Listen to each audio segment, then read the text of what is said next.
Sir న్యాయ వ్యవస్థ ఈ మధ్యన బాగా మనకి చెప్పాలంటే కోవిడ్ వచ్చిన తర్వాత పబ్లిక్ కూడా చాలా దగ్గరైంది.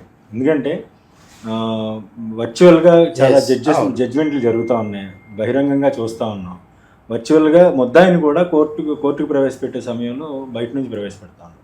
ఇటువంటి సమయంలో కూడా ఇంత బహిర్గతం అవుతున్న సందర్భంలో కూడా జడ్జెస్ వ్యాఖ్యానాల్ని తప్పుగా దాన్ని చిత్రీకరించడం ఎందువల్ల జరుగుతుందంట? జడ్జెస్ వ్యాఖ్యానాలు తప్పుగా ఇవన్నీ మామూలుగా సమాజంలో ఎప్పుడైతే ప్రతి ఈజీ అయిపోయిందో, మనకి ఈ రోజున వర్చువల్గా అన్నారు చూసారా, ఇప్పుడు మేము కోవిడ్ టైంలో కేసుల్లో విషయాల్లో కూడా జడ్జెస్ తోటి డైరెక్ట్గా చాలామంది, ఎందుకంటే కోడ్ ఉంటుంది, లింక్ ఉంటుంది, ఆ లింక్ ద్వారా ఎవరైనా వచ్చేయచ్చు కోర్టులోకి. ఇప్పటికి కూడా వర్చువల్గా పార్టీలే కాదు, అడ్వకేట్లే కాదు, వాడు స్థాయి ఏంటి, వాడు ఎవడు ఏం అక్కర్లేదు, వాడు పార్టీ ఉండి ఎవడైనా సరే వర్చువల్గా వచ్చే, అంటే మీరు అన్నట్టుగా బాగా దగ్గర అయింది సమాజం. దగ్గర అయిన తర్వాత ఆటోమేటిక్గా ఇలాంటి విషయాలు, ఇలాంటి ప్రచారాలు, ఇలాంటి గొడవలు కూడా ఎక్కువ అవుతాయి. ఒక్క విషయం ఏంటంటే, ఇది గవాయి చీఫ్ జస్టిస్ గారు, గౌరవనీయ చీఫ్ జస్టిస్ గారు, నాకు అక్కర్లేదు, నేను మర్చిపోయిన సంఘటన అని ఆయన అన్నీ ఊరుకున్నారు. కానీ చాలా కేసులు రిజిస్టర్ అయినాయి ఇప్పటికీ.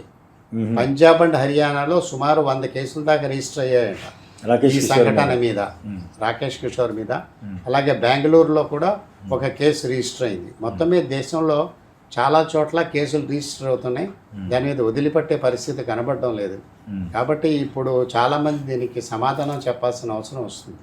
సార్, అంటే భవిష్యత్తులో ఇవి జరగకుండా ఉండాలి అనే దాని మీద ప్రభుత్వం కానీ న్యాయ వ్యవస్థ కానీ, ఎందుకంటే ఇప్పుడు మనం చూస్తూ ఉంటాం సార్, చాలా విషయాల్లో కోర్టుకి వాయిదాకు హాజరు కాకపోయినా ఒక జిల్లా కలెక్టర్ గారు కావచ్చు, లేదా ఎస్పీ కావచ్చు, లేదా ఒక మంత్రి కావచ్చు, ఏదన్నా కేసు వ్యవహారంలో కోర్టు వాయిదాలకు హాజరుకపోతే కంటెంప్ట్ ఆఫ్ కోర్ట్ అంటారు.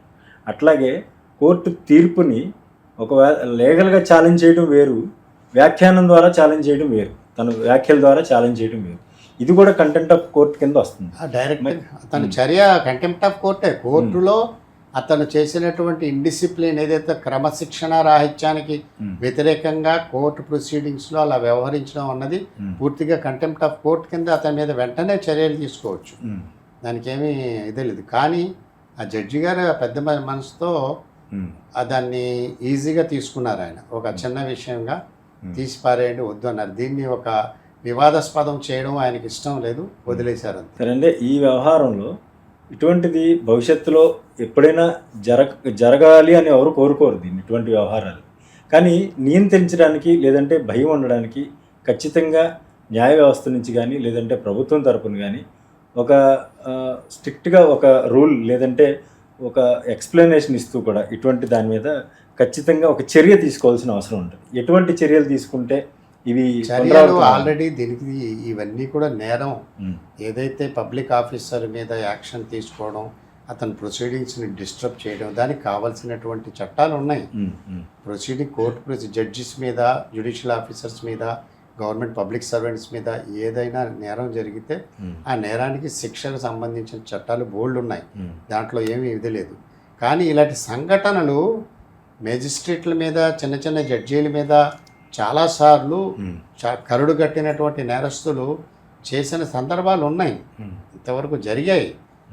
ఇంతకు ముందు కూడా చాలా జరిగాయి. ఇలాగ చెప్పులు విసరడం ఇలాంటివి వాళ్ళు తట్టుకోలేక వారి మీద శిక్ష చెప్పేసిన తర్వాత ఆ విపరీతమైన కోపంతో ఊగిపోతూ చేసిన సంఘటనలు చాలా ఉన్నాయి.